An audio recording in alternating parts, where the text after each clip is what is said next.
Você sabe o que é saneamento nos locais de trabalho? Sabe sobre a NR32? E sobre doenças ocupacionais? É sobre esses assuntos que vamos conversar após a vinheta.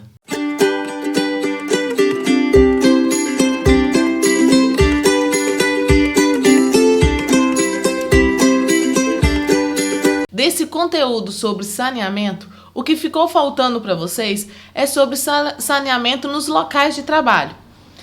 Vocês já até fizeram a prova, sobre o conteúdo de saneamento. E a aula de hoje é sobre isso. E aí nós vamos fazer o fechamento do conteúdo de saneamento. Todo esse tempo que nós estudamos sobre o saneamento, nós vimos que o primeiro princípio, do saneamento, no qual se baseia o saneamento, o acesso ao saneamento básico no Brasil, é a sua universalização. Nós vimos até sobre o novo marco legal que fala sobre a universalização até 2033. Então, ou seja, é um direito para todos, Mas muitos não possuem saneamento adequado, não só nas suas casas, até mesmo nas empresas. Muitos funcionários, muitas empresas não possuem saneamento adequado para os seus funcionários. Então, além de residências sem acessos aos serviços de água e esgoto, ainda existem muitos locais públicos e áreas de trabalho que não possuem esse princípio da universalização. Os locais de trabalho, eles devem garantir aos seres humanos instalações e condições salubres e adequadas, promovendo a sua saúde e prevenindo, então, as doenças. Assim, nós aprendemos que as empresas, os locais de trabalho, devem dar garantia ao funcionário, devem dar condições que contribuem, a melhoria na sua saúde, no seu bem-estar, evitando então as enfermidades, evitando então as doenças. Mas infelizmente, como nós vamos ver que muitas empresas não possuem o saneamento dentro das empresas, não possuem saneamento no local onde os seus funcionários estão trabalhando. O saneamento dos locais de trabalho contribui para melhorar significativamente a produtividade e a vida útil do trabalhador, reduzindo então o absenteísmo, as licenças médicas e as aposentadorias por invalidez. Então, o saneamento nas empresas coopera com muita clareza nessa melhoria da produtividade, na vida do seu funcionário. Isso, se muitos empresários percebessem isso, dariam mais valor ao saneamento dentro das suas empresas. Porque colocando o saneamento, tendo um saneamento dentro das empresas, os seus funcionários vão produzir melhor. Com isso, a renda da empresa vai melhorar, vai subir. A implantação da rede de esgoto reflete positivamente na qualidade de vida do trabalhador, gerando um aumento da sua produtividade e da sua renda, além de contribuir para a valorização dos imóveis. Estudos mostram isso. Então, quando o trabalhador tem um saneamento no seu local de trabalho, ele tem uma melhora na sua qualidade de vida. E com isso, ele produz melhor. E com isso, até a sua renda melhora. Porque se ele vai ter menos doença, se ele vai gastar menos com doença, ele vai ter uma renda, uma parte da renda ele vai poder utilizar em outras áreas, em outras partes. E agora nós vamos ver sobre algumas doenças profissionais e sobre acidentes do trabalho, que também tem a ver aí sobre o saneamento, já que o saneamento nas empresas é para prevenir essas doenças profissionais e também os acidentes do trabalho. Então, os principais problemas envolvendo a saúde e a segurança dos indivíduos nos ambientes de trabalho são as doenças profissionais, ou conhecidas também como doenças ocupacionais, e também os acidentes do trabalho. Um dos objetivos do saneamento no local de trabalho é evitar, é prevenir as enfermidades ocupacionais. Então, uma das principais finalidades do saneamento no local de trabalho é resolver sobre as doenças ocupacionais, é prevenir esses acidentes ocupacionais. As condições que colaboram para desenvolver, para causar as doenças ocupacionais e os acidentes de trabalho destacam-se as condições gerais de vida, as relações de trabalho e o próprio processo de trabalho. Então, podemos entender como condições gerais de vida duas maneiras. Uma, que é a ordem coletiva, que são as ordens, são as coisas que são oferecidas pelo Estado, como transporte, urbanização, assistência médica preventiva e curativa, o saneamento básico, entre outros. Já a ordem particular, que são obtidas pelo trabalhador de acordo com seu nível salarial ou sua renda familiar. E aí nós encontramos, por exemplo, a alimentação, a habitação, o vestuário e o lazer.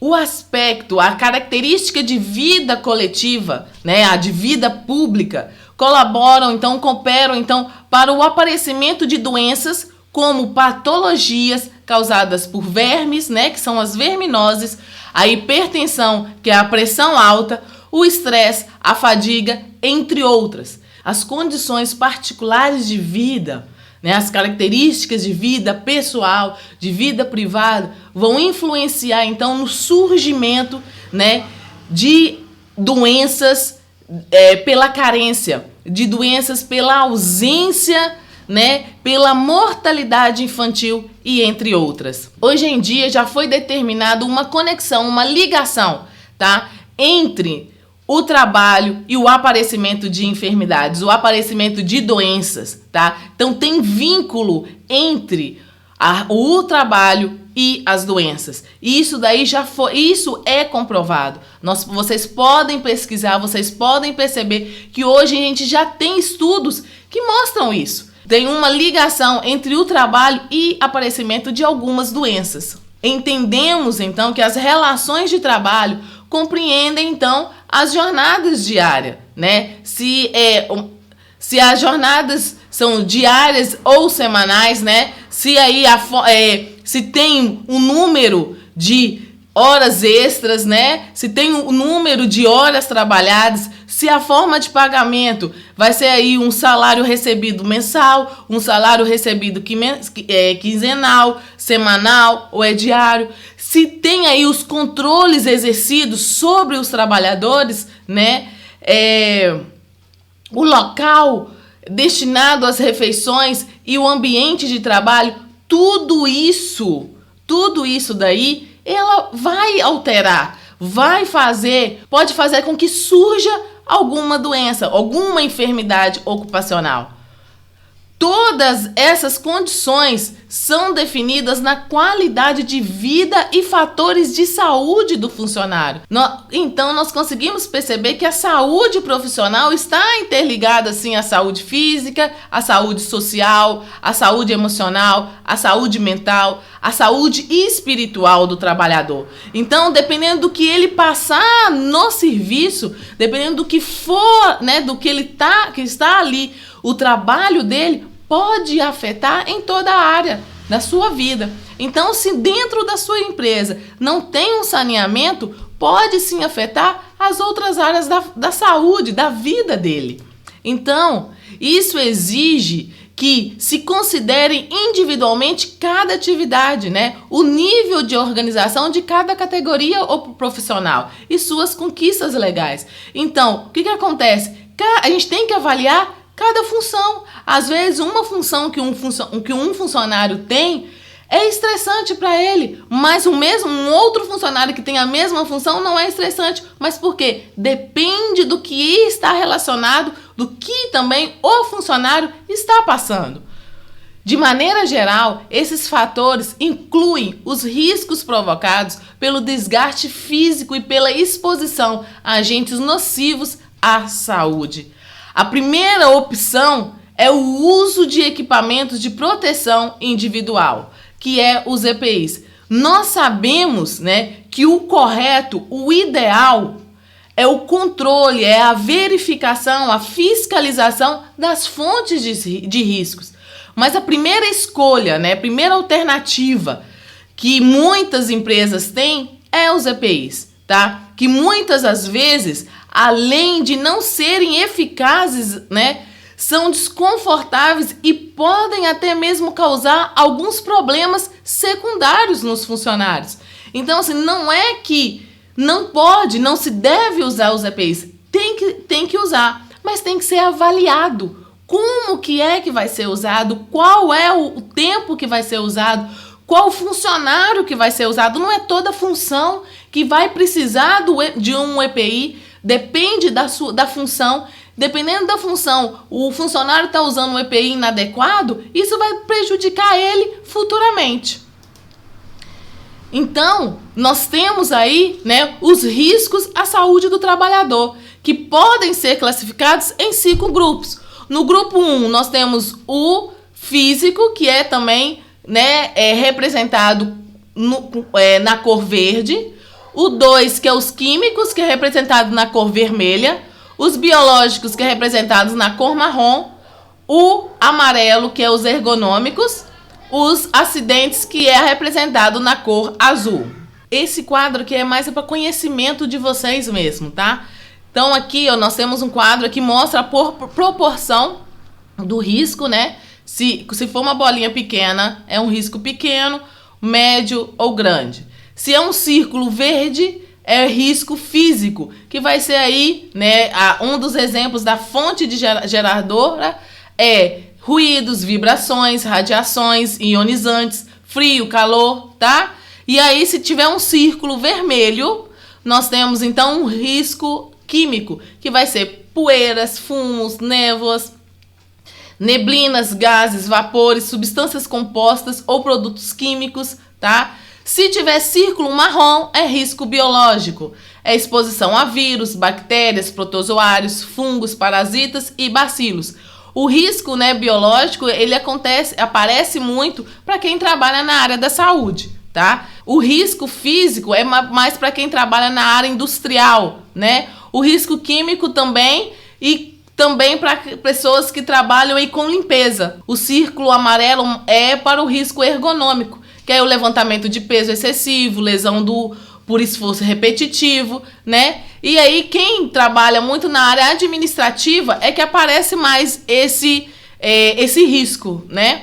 Já o círculo azul é o risco de acidentes. Isso daí é para todas as áreas, né? Então aí é o arranjo físico inadequado, a iluminação deficiente, não utilização de equipamentos de segurança, máquinas e equipamentos sem proteção. E lembrando que isso daí é mais para vocês terem conhecimento, tá? Porque provavelmente quando vocês estiverem trabalhando na área que vocês estiverem trabalhando, vai ter aí um mapa, né, de risco, tá? E aí o mapa de risco ele é representado assim, tá bom? Vários locais de trabalho são ambientes muito perigosos, mantendo a saúde dos trabalhadores sob constantes ameaças.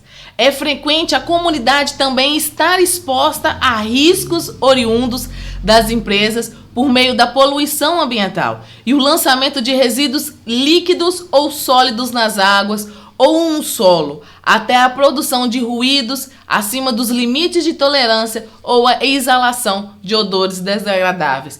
Quando a gente fala, né, dessa parte que a comunidade também, né, pode ser prejudicada, pode estar exposta ao risco, a gente lembra principalmente nessa parte de exalação de odores desagradáveis. Muitos alunos aí lembram, né, muitos alunos falam sobre quando a gente passa ali na Cenibra e você sente aquele odor, aquele mau cheiro. Mas também quando a gente passa num lugar onde tem esse tratamento de esgoto da Copasa, você sente um mau cheiro. Isso tudo aí não é só quem trabalha ali, mas também, né, não é só o trabalhador, mas também a comunidade, né? Já aí, né, uma coisa interessante que vocês prestem atenção. Uma coisa interessante é o seguinte: vários locais de trabalho são ambientes perigosos. Não tem aí não mantém a saúde do trabalhador. Então imagina, já muitos trabalhadores passam 1/3 das suas vidas, trabalhando.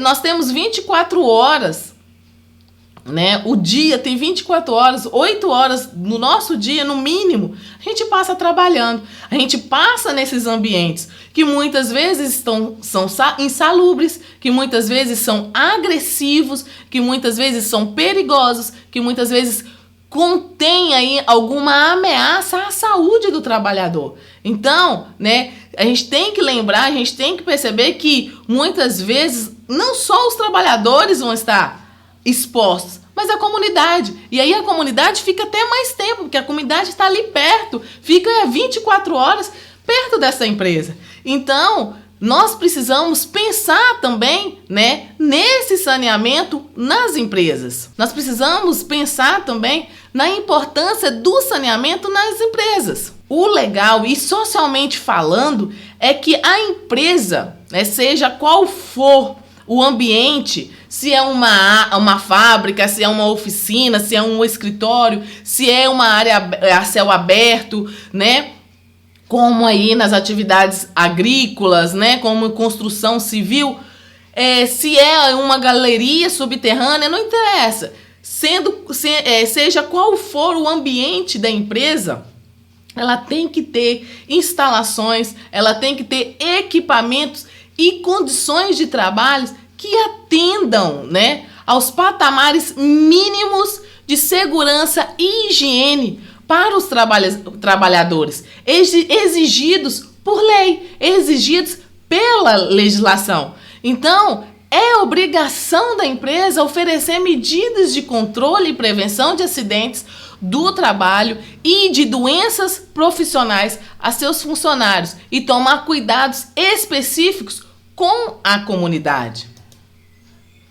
A sensibilidade, a disposição e o interesse dos dirigentes das empresas encontrarão sempre recursos técnicos capazes de prevenir, minimizar ou mesmo extinguir os perigos, tá? Então, cada gestor das empresas precisam constantemente encontrar recursos técnicos para evitar, para ir diminuir, esses perigos, tanto para os funcionários como para a sociedade, para a comunidade. Acontece o acidente de trabalho e fica totalmente desnorteado, não sabe. Tem a minha noção do que vai acontecer. Meu nome é Roberto, tenho 48 anos de idade e sofri acidente de trabalho. Um ambiente de trabalho saudável é aquele onde os riscos, que são inerentes a todos os ambientes e processos de trabalho, eles têm que ser avaliados, minimizados ou pelo menos diminuídos. As principais causas de acidente é o ambiente desfavorável, às vezes a questão de meta que essas pessoas têm que atender, o tempo de trabalho, às vezes a carga horária é excessiva. O empregador é responsável por treinamento dos trabalhadores, por disponibilizar todos os instrumentos necessários para ele realizar esse trabalho de forma adequada. E o trabalhador, além de utilizar esses EPIs, tem que conhecer o seu processo de trabalho, Porque quando eu conheço um processo de trabalho e eu realizo de forma adequada, eu tenho menos chance de acidente de trabalho e adoecimentos no meu trabalho. Aí foi um acidente de trabalho de choque elétrico. Depois de 20 minutos, sentiu um mal-estar e paralisou o lado direito. O trabalhador, quando ele se expõe a uma situação que possa estar em risco, o que ele deve fazer é procurar alguém para que possa orientá-lo, receber a orientação adequada para que ele não venha a adoecer com relação à atividade a qual ele está desenvolvendo. Aí chamaram a SAMU, aí foi que me encaminharam para o hospital. O atendimento foi ótimo, foi bom, foi rápido, assusta bastante. Logo no momento eu pensei muito na família e os filhos, na família da gente sair vivo. Sem que sai para trabalhar, nunca imagina que vai ter um susto desse. Eu ia para o serviço, 5h30 da manhã. quando aconteceu o acidente. Eu estava na parada sentado, chegou um cidadão e chocou com a parede de concreto, com o carro. Ali, foi direto para o hospital. Me procuraram que tinha que operar, tinha que cortar a perna, amputar a perna. Aí eu disse que podia cortar. A perna ia, a vida ficava. Todos nós devemos nos preocupar com a saúde do trabalhador. Somos todos trabalhadores e a preocupação é tanto do trabalhador quanto do empregador. Meu nome é Ingrid Bastos, tenho 39 anos e eu sofri um grave acidente de trabalho, um fogo. Eu trabalhava no restaurante, eu trabalhava no caixa e um certo dia eu fui fazer uma função que não era minha. Foi um acidente grave e ela permaneceu conosco durante um pouco mais de 3 meses. Quando você tem mudança de função de um trabalhador sem treinamento, propicia acidente de trabalho ou pode propiciar acidente de trabalho. Como foi um caso de queimadura grave, você ainda vai passar por vários processos para poder a regeneração dessa pele. O SUS hoje ele oferece a assistência, oferece a questão da reabilitação, questão do atendimento para todos os trabalhadores. Tanto os acidentes de trabalho quanto as doenças relacionadas ao trabalho têm N causas e o SUS está apto e está organizado para atender todos eles. Agradeço aos médicos, né, pela agilidade deles, né, porque foi muito rápido e dali eles me deram muita atenção, muito que eu percebia neles, aquela vontade de fazer por mim. Tô vivo, isso é bom demais. Tô bem, vou ficar melhor ainda. Todo trabalhador tem que se precaver. Está num ambiente de trabalho seguro, você se sente mais à vontade, se sente mais tranquilo. Vocês viram então nesse vídeo que um ambiente de trabalho saudável é aquele que, no mínimo, diminui, né, aí as enfermidades, os acidentes de trabalho. E a gente consegue minimizar, a gente consegue prevenir essas doenças, né, esses acidentes de trabalho com o saneamento nas empresas. E agora, né, já que nós falamos aí sobre riscos à saúde do trabalhador, antes da gente continuar falando sobre o saneamento, né, nas empresas, nós precisamos entender um pouco sobre a NR32. Fala sobre a segurança, né, para aí as pessoas que trabalham na área da saúde. Então é bom a gente entender um pouco sobre a NR32, porque tem a ver, muito a ver, sobre o saneamento nas empresas, principalmente as empresas na área da saúde. E esse vídeo vai mostrar um pouquinho sobre esse assunto.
Então vocês viram que nós temos leis, né, Nós vamos ver ainda durante essa aula que nós temos várias leis, mas essa NR32, ela é direta, né, para aqueles que trabalham em serviços de saúde. Então nós temos medidas de segurança para essas pessoas. Nós temos orientações como deve ser feito a segurança desses funcionários. Agora nós vamos continuar falando sobre o saneamento das empresas, vamos falar sobre as medidas de saneamento dentro da empresa. Há uma série de medidas de saneamento da empresa que contribuem para a prevenção de acidentes e doenças profissionais no ambiente de trabalho. E nessas medidas de saneamento da empresa, nós temos aí adequação das instalações, né, das atividades, dos processos produtivos desenvolvidos aí pelos profissionais, pelos funcionários. Então, várias medidas que nós vamos estar vendo durante essa aula. Uma empresa, ela pode ter uma planta elaborada especialmente para a atividade que desenvolve. A empresa pode fazer a construção do seu local de trabalho conforme a atividade que ela exerce, ou a empresa pode aproveitar, pode adequar uma construção para a sua atividade, tá? Lembrando que tanto ela fazer uma construção conforme a atividade dela, ou pegar já uma construção e adequar para a sua atividade, tem que ter planejamento correto que vai evitar, então, os problemas de segurança, tanto para o ambiente como para o funcionário. E para isso, tá?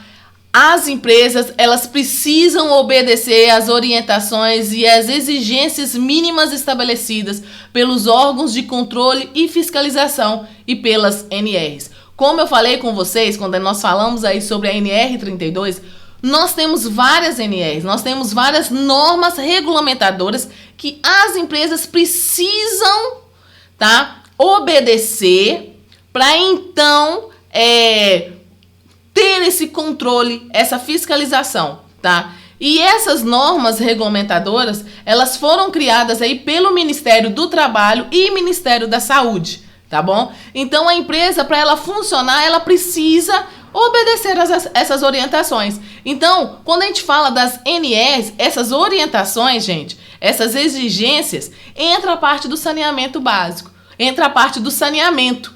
Vocês vão ver que nós temos medidas, nós temos aí orientações, até mesmo o tamanho do banheiro, como é a construção para o banheiro, o que é utilizado para ter o banheiro ou os armários, tudo isso aí, pela lei, tá? Tem uma orientação. Todos os requisitos, todas as orientações, todas as condições pretendem reduzir a exposição do funcionário aos riscos químicos, físicos, biológicos e ergonômicos, que podem então provocar doenças ocupacionais e prevenir então os acidentes. Então todas, né, essas orientações que tem nas NRs é para isso, para prevenir as doenças ocupacionais e evitar, então, os acidentes de trabalho. Um dos exemplos de NR, né, de orientações que nós temos, é a NR8. E eu vou colocar para vocês aí algumas orientações que nós temos nessa NR, só para vocês perceberem como que é detalhado as orientações que o Ministério do Trabalho e o Ministério da Saúde colocou para que essas empresas possam realmente estar seguindo. Uma dessas orientações é: o tipo de construção do prédio e o material empregado devem estar de acordo com o tipo de trabalho e com os equipamentos envolvidos nas atividades. O pé direito deve ser no mínimo de 3 metros, salvo a autorização para alturas menores, dependendo da atividade desenvolvida. Rampas e escadas devem ser providas de corrimão. Pisos em geral devem ser de material antiderrapante. Sempre que necessário, paredes e pisos devem ser impermeabilizados e protegidos contra a umidade. A ventilação e a iluminação devem obedecer rigorosamente às normas a se adequarem às atividades desenvolvidas. A iluminação e a ventilação, elas devem ser preferivelmente naturais, embora o emprego de luz e ventilação artificiais sejam obrigatórios sempre que necessário. Dependendo dos materiais ou produtos químicos utilizados no processo industrial, muitas vezes é obrigatória a adoção de ventilação artificial, que devem ser projetada, bem instalada e bem conservada. Isso daí, esse terceiro ponto, é conforme principalmente a NR15, que vai estar interligada aí, tá? A NR15, ela trata exclusivamente dos produtos que exigem ventilação artificial, tá bom?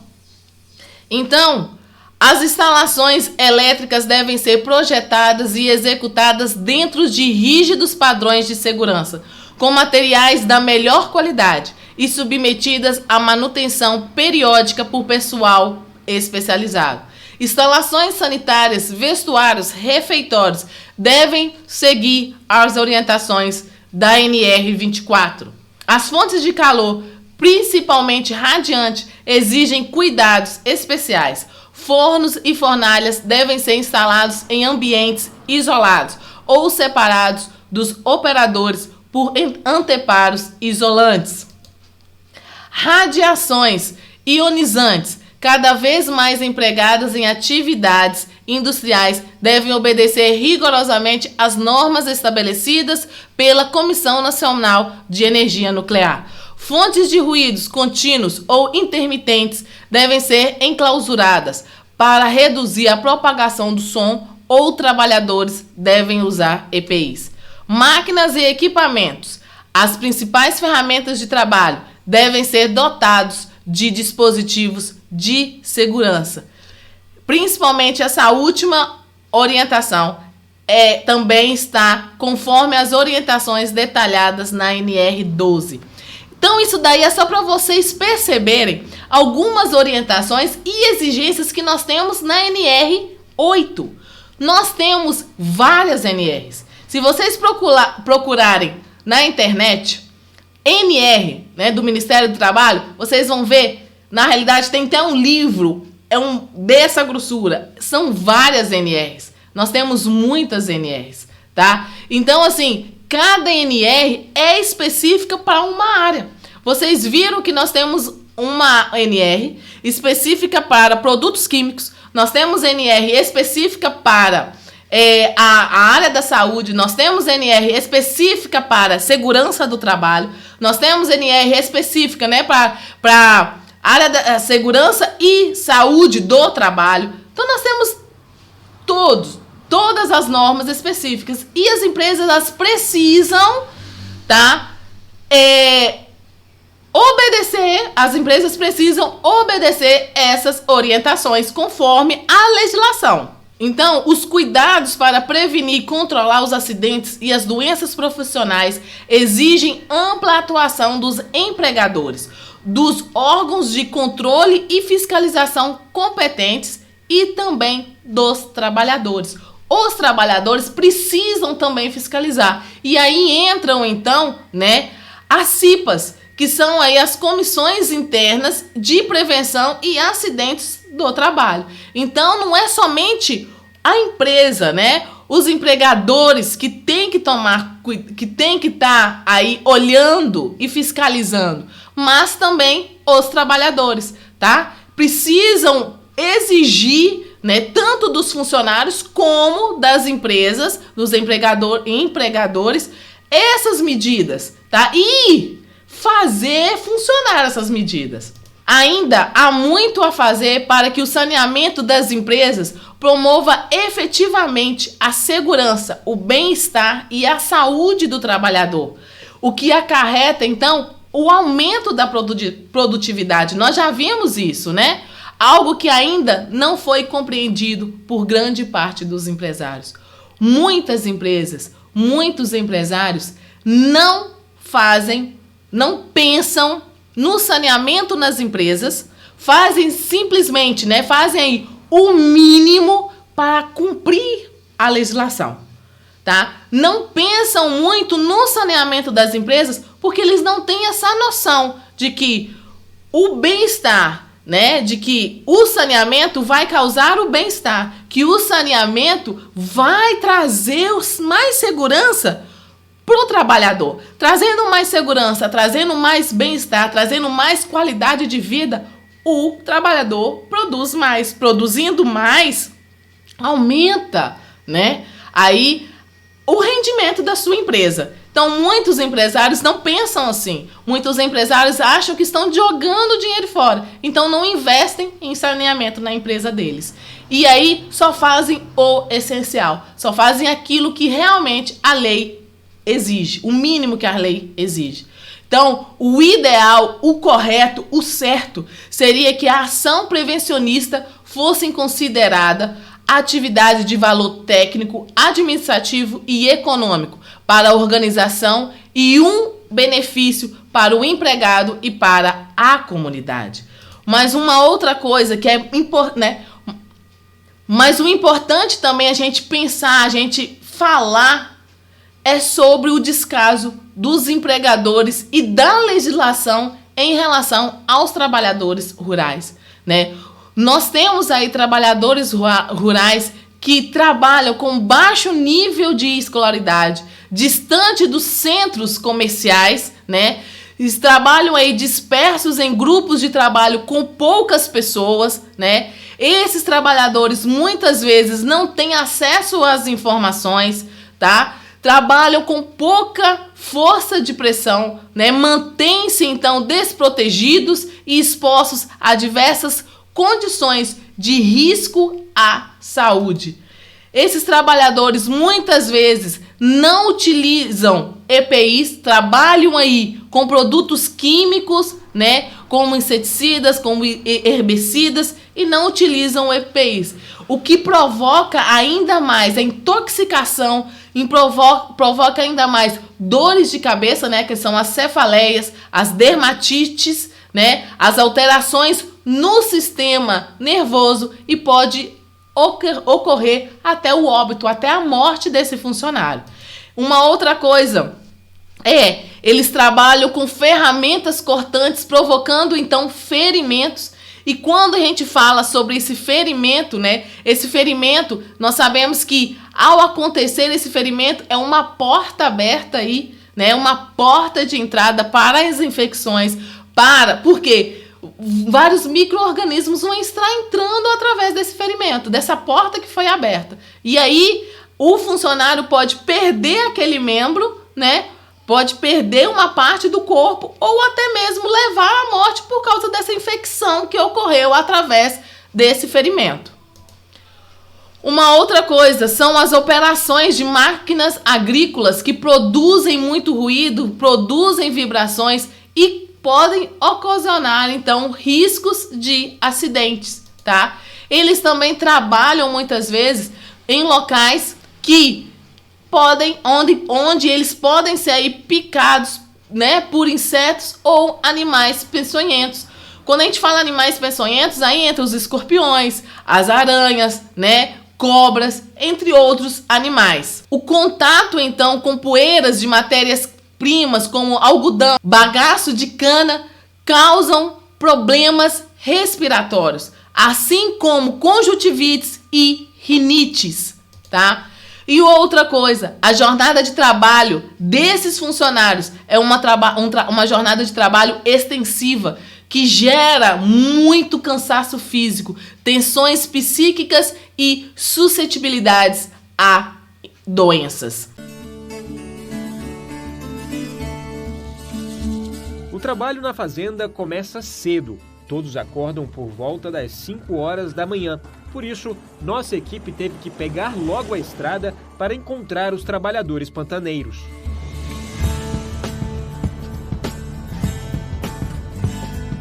As belezas naturais ficam em evidência pelo caminho, assim como as dificuldades. Passamos por pontes de madeira, terra, lama e um rio.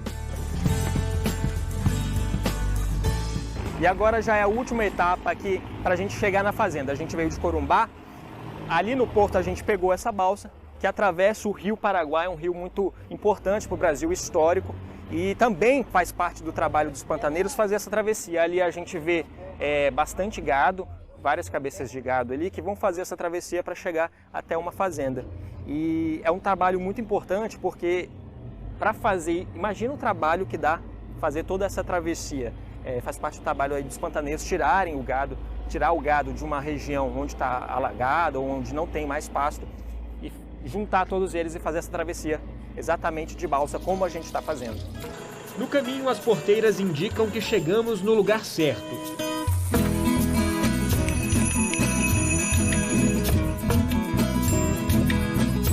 Esse é o local de trabalho de diversos pantaneiros. A gente está em uma fazenda no meio do Pantanal. A gente consegue ver essa área alagada, já vimos diversos jacarés, pássaros de diferentes espécies e aqui, trabalho é o que não falta. Esses trabalhadores rurais possuem direitos trabalhistas comuns a outros empregados.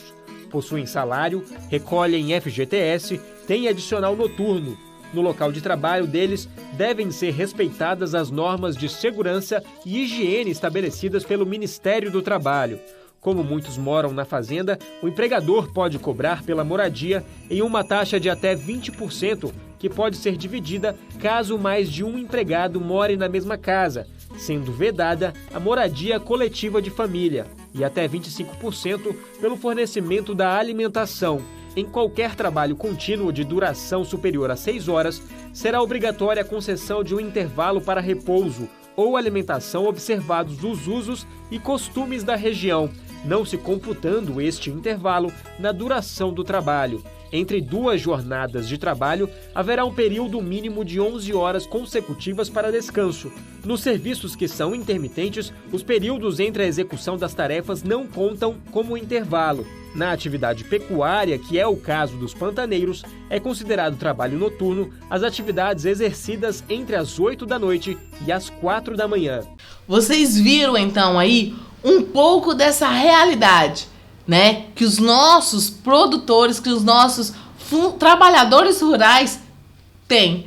Então a gente consegue visualizar, né? Como muitas vezes os empregados desprezam muitas vezes os trabalhadores rurais, né? Como tem um descaso desses trabalhadores rurais e até mesmo a legislação em relação aos trabalhadores rurais, ela é um pouco escassa, né? E aí com isso os empregados aproveitam, né, desses trabalhadores rurais. Dando continuidade à nossa aula, nós vamos falar agora sobre a NR24, que fala sobre as condições sanitárias e de conforto dos locais de trabalho. Como eu falei com vocês, nós temos várias NRs e cada NR fala sobre um assunto.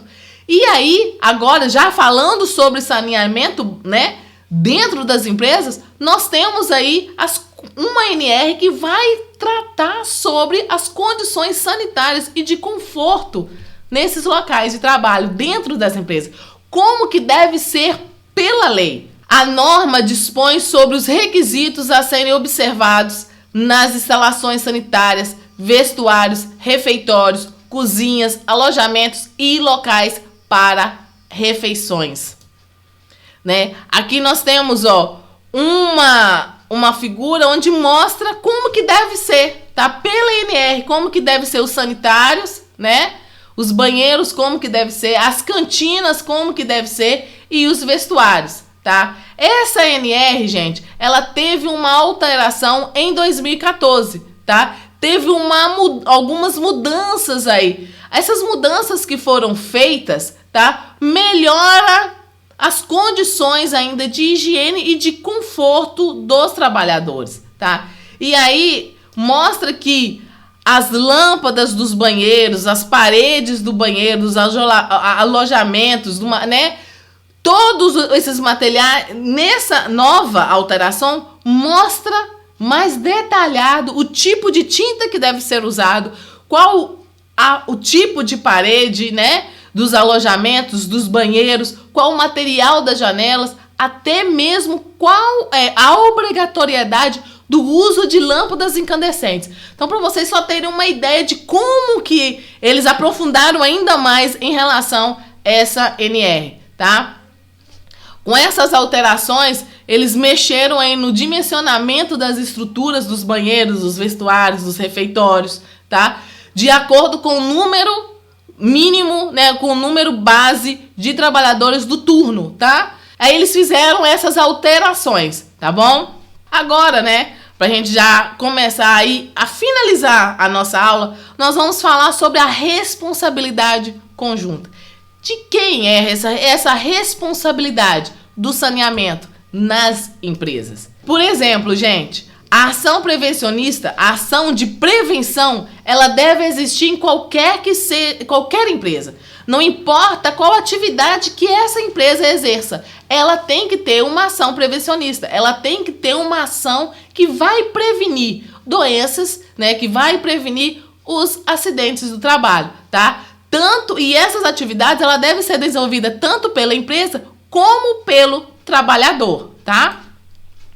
Então, cada área de trabalho deve ter uma política consistente de prevenção de acidentes e promoção da saúde dos trabalhadores. As medidas de segurança e higiene do trabalho devem ser desenvolvidas em equipe, pois todos têm sua parcela de responsabilidade na prevenção de acidentes e doenças profissionais. Então, por isso que nós falamos, né, sobre responsabilidade conjunta. Não é somente a empresa, não é somente os empresários que têm que pensar, que têm que fazer, né, essas medidas de segurança e higiene. São todas as áreas, desde o dono da empresa até o peão, até aquele funcionário lá embaixo, né? Precisam todos aí ter em mente que cada um tenha uma responsabilidade para prevenir os acidentes, para prevenir as doenças ocupacionais. A consolidação das leis do trabalho, a CLT, determina claramente as responsabilidades das empresas em cumprir e fazer cumprir as normas de segurança e medicina do trabalho. O Serviço de Segurança do Trabalho foi instituído no Brasil na década de 1940 e tornou-se obrigatório, então, nas empresas a partir de 1972. Em 1972, assumiu, então, novas atribuições a partir das determinações das normas regulamentadoras do Ministério do Trabalho, que são as NRs que nós vimos algumas aí na aula de hoje. O serviço ocupacional das empresas, ligado ou não ao Serviço de Segurança do Trabalho, também desempenha funções importantes. É preferível que os dois serviços estejam bem entrosados para que haja, então, entendimento entre os profissionais e eficiência nas ações propostas, né? Nós sabemos aí que dentro das empresas nós temos aí, né, a medicina ocupacional, que é onde trabalha o Serviço de Segurança do Trabalho e a saúde ocupacional. Então é bom que os dois trabalhem junto, que a segurança do trabalho e que a saúde, né, do trabalhador trabalhem junto, né, para que não tenham conflitos, para que possam aí juntos contribuir para alcançar um resultado positivo, que é prevenir as doenças ocupacionais e prevenir os acidentes do trabalho. Então, pessoal, por hoje é isso, tá? Muito obrigado. E se vocês tiverem alguma dúvida, pode entrar em contato comigo pelo meu e-mail ou até mesmo no nosso grupo do Telegram. E assim, nós terminamos o nosso conteúdo de saneamento. Vou deixar para vocês disponíveis 2 trabalhos. Cada trabalho vale 5 pontos. Esses trabalhos vão ficar disponível para vocês durante 20 dias na plataforma. Vocês vão fazer esse trabalho na plataforma, beleza? Lembrando, os trabalhos valem 5 pontos cada um, beleza? Então, no mais é isso. Tenham uma boa semana e até a próxima. Tchau!